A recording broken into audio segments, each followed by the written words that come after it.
दोस्तों travel zone आज पुरानी दिल्ली की सैर पर है और हम पुरानी दिल्ली की जो हेरिटेज है उसको यूथ तक पहुंचाने की पूरी कोशिश कर रहे हैं। और हमारे इसी प्रयास में हम लोग आज जो पहुंचे हैं वो हैं चुन्नामल हवेली दिल्ली में, जो लगभग पौने 200 साल पहले यानी 1850 के आसपास बनी हुई बताई गई है मुझे। हमारे साथ भैया हैं, भैया नाम क्या है? संतोष सिंह है, जो बाहर हमें मिले हैं और इन्होंने हमारी काफ़ी हेल्प की है। हमें नंबर दिया ओनर का, हमारी बात कराई और फिर इसके बाद हमारा अंदर जो प्रवेश होगा वो होने जा रहा है और जो हेरिटेज है, जो ब्यूटी है, उसको हम आप तक पहुँचाएँगे। चलिए चलते हैं ऊपर और मिलते हैं इसके ओनर से और जानते हैं इस हवेली की खासियत, इस हवेली की हिस्ट्री और भी चीज़ें इस हवेली के बारे में।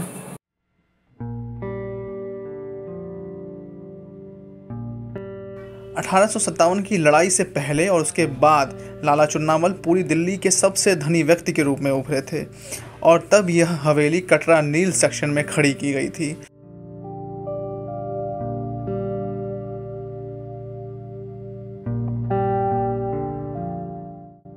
ये देखिए दोस्तों, ये चुन्नामल हवेली है पुरानी दिल्ली में। आपको यकीन नहीं होगा कि दिल्ली की संकरी गलियों से, चांदनी चौक की संकरी गलियों से प्रवेश करेंगे इस हवेली में जब आप, तो ऐसा नज़ारा आपका स्वागत करेगा। देखिए कितनी मेंटेन्ड है ये हवेली। सोचिए पौने 200 साल पहले इसका निर्माण हुआ होगा, इस कारीगरी को पौने 200 साल पहले बनाया गया होगा।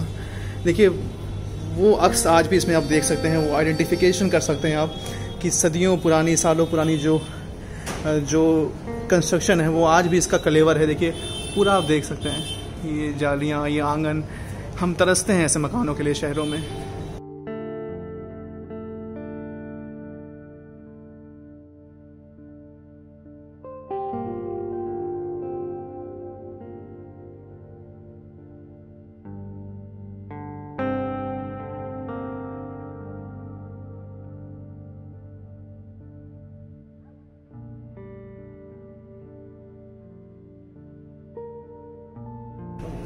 अच्छा, इसमें उर्दू में जो लिखा हुआ है, देखिए दोस्तों, ये 1864 मेंशन है इसके अंदर। ये जो उर्दू, आपको बता दूं, उर्दू दिल्ली और इंडिया की जो ऑफिशियल लैंग्वेज थी वो हुआ करती थी ब्रिटिशर्स के टाइम पे, और दिल्ली की जो फर्स्ट FIR है वो भी उर्दू में ही है। सर ये कौन कौन आपकी फैमिली के? ये मेरे बेटे हैं, मेरे बेटा है, मेरी बहू है। अच्छा, अभी बाहर रहते होंगे? नहीं, यहीं पे रहते हैं। ओके, मेरे संग रहते हैं। Okay, great. सब हम लोग यहीं रहते हैं, मेरी इमीडिएट फैमिली सब ग्रेट साथ नहीं रहते हैं। Great sir, great. मेरे ग्रैंड चिल्ड्रन भी मेरे साथ में हैं। Great sir. बच्चों को तो बहुत ही लेविश फील होता होगा एकदम। बहुत बड़े। ये देखिए, ये है चुन्नामल हवेली। शीशा देखिए कितना बड़ा शीशा है। उस ज़माने में यहाँ पर मेहमान आते होंगे, विदेशी मेहमान, हर तरह के मेहमान आते थे, ब्रिटिशर्स आते थे, तो उनके साथ यहाँ पे बैठ के हुआ करती होंगी।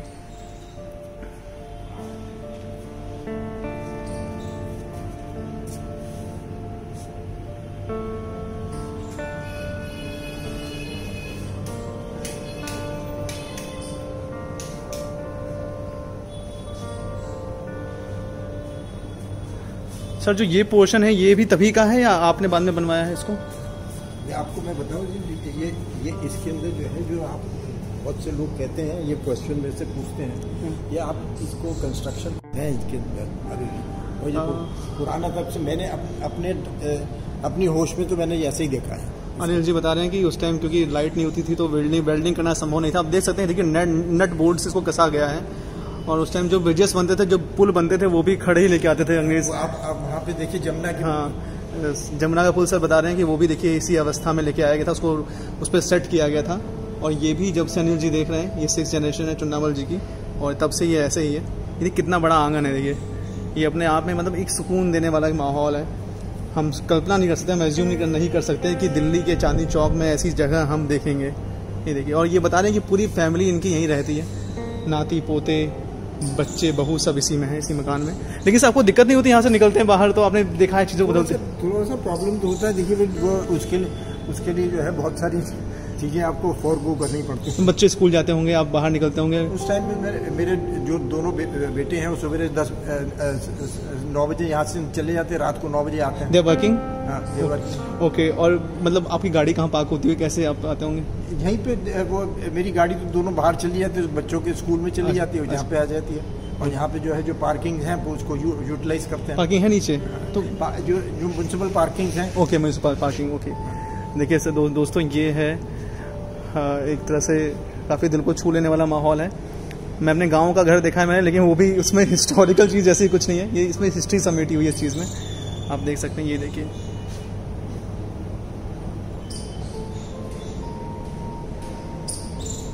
तो मतलब फैमिली काफ़ी खुश रहती होगी यहाँ पे एकदम।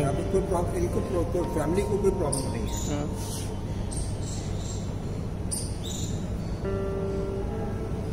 ये 1850 में बना हुआ था।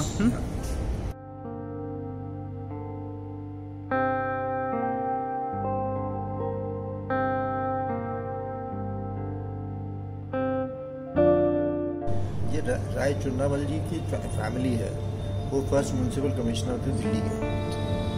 और उनकी जो हमारे पास जो डिटेल्स हैं वो राय चुन्नामल जी 1850 में फैमिली में, तो मैं उनकी 6th जनरेशन हूँ। तो ये ना किसी उनके ही नाम से ये फैमिली चली आ रही है। और उसके बाद वो फर्स्ट म्यूनसिपल कमिश्नर थे दिल्ली के, और जाने माने रईस थे, और उनके पास बहुत सारी प्रॉपर्टीज थी दिल्ली में।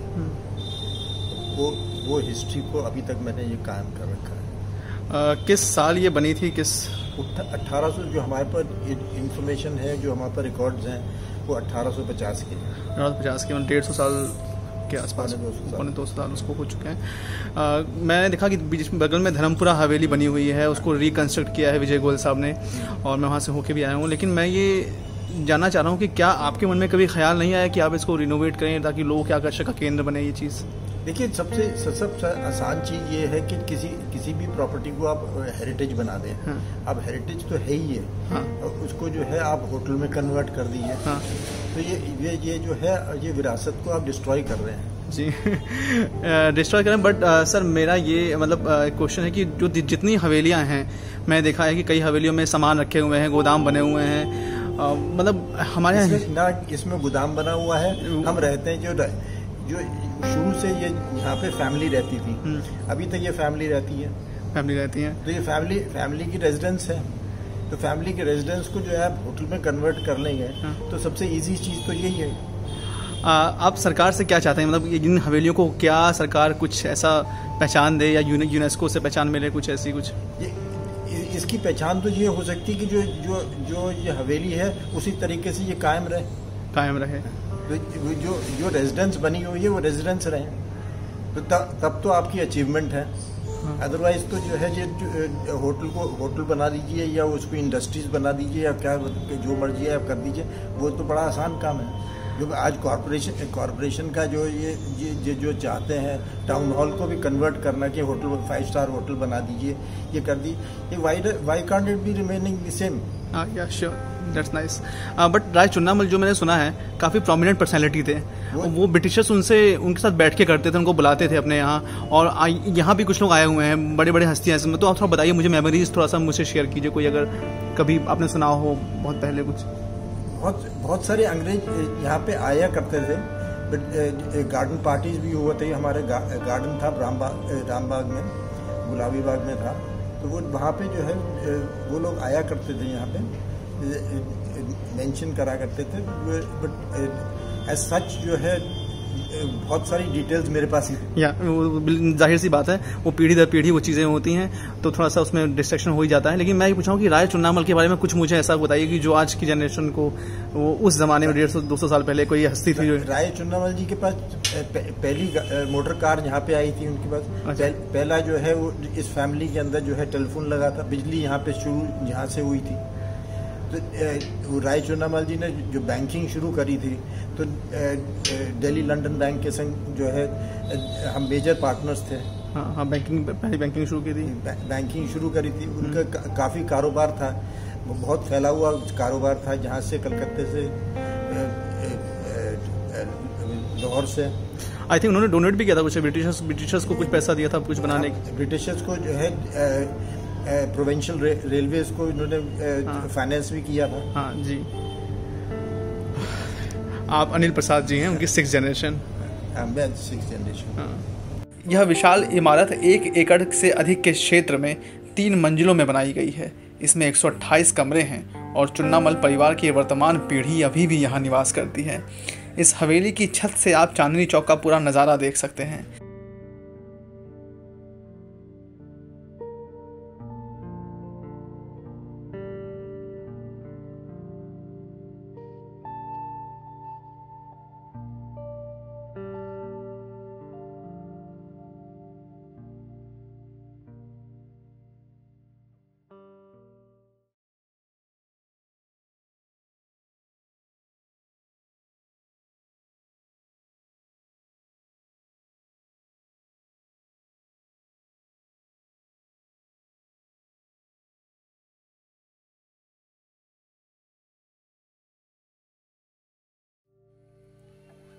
उर्दू शायरी और कविता के अजीम शहंशाह मिर्ज़ा गालिब की एक हवेली है जो हिंदुस्तान के दिल पुरानी दिल्ली के कासिम जान बल्ली मरान नाम की गली में बसी हुई है।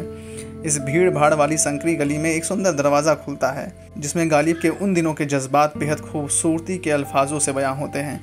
गालिब की हवेली उनकी शायरी और मुग़ल सल्तनत के उस दौर की याद दिलाती है जब मुग़लिया सल्तनत अपने पतन की ओर बढ़ रहा था। गालिब की हवेली को भारतीय पुरातत्व विभाग ने धरोहर घोषित किया है।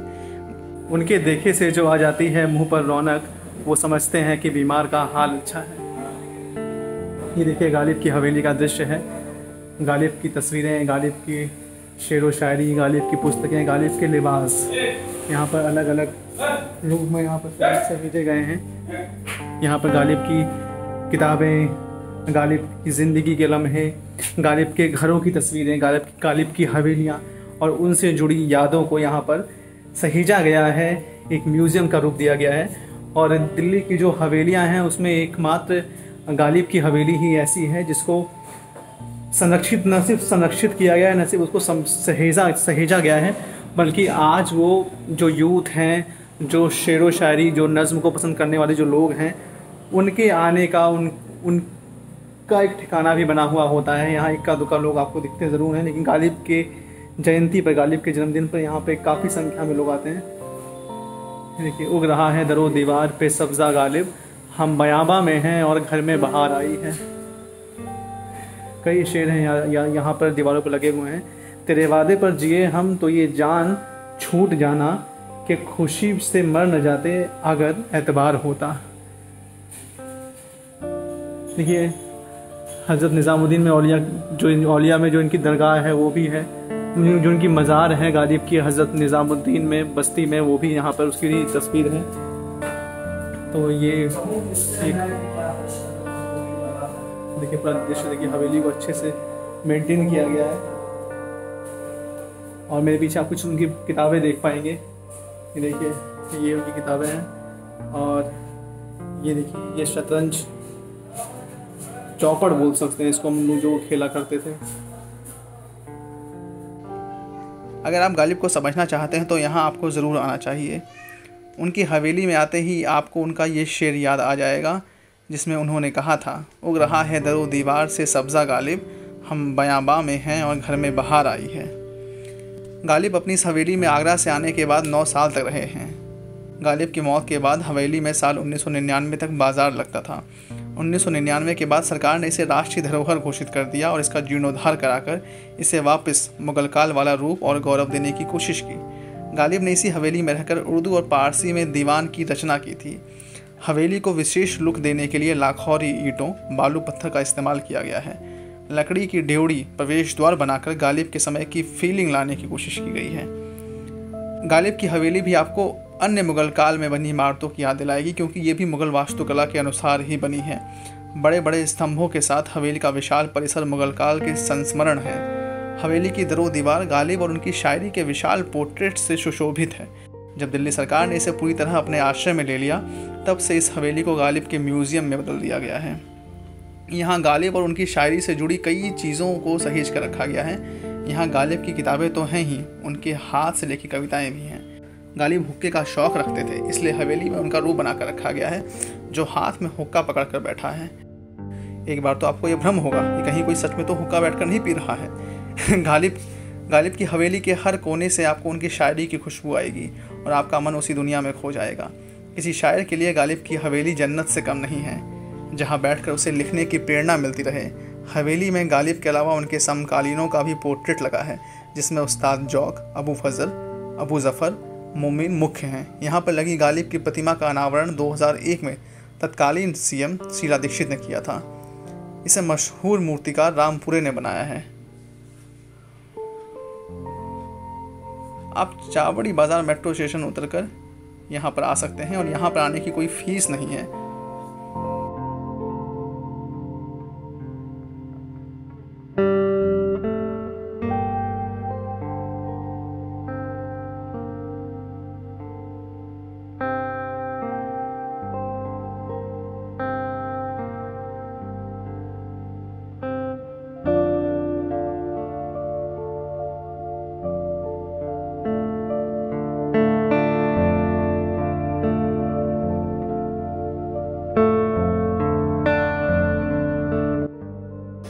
गालिब ने इस हवेली में अपनी ज़िंदगी के 9 साल बिताए। 1860 से 1869 तक वो इस हवेली में रहे और यहीं पर उनकी मृत्यु भी हुई। और इसलिए इसकी खासी अहमियत है। दिल्ली की जो पुरानी दिल्ली है उसमें ये एक तरह से ये नगीने की तरह है ये हवेली।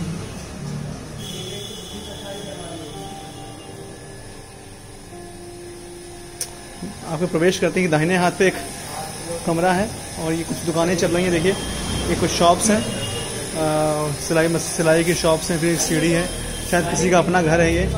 और ये देखिए ये दूसरा एक आंगन की तरह ये बना हुआ है बीच में, और ये फिर एक बैठका की तरह ये बैठका के रूप में ये है। और दूसरा ये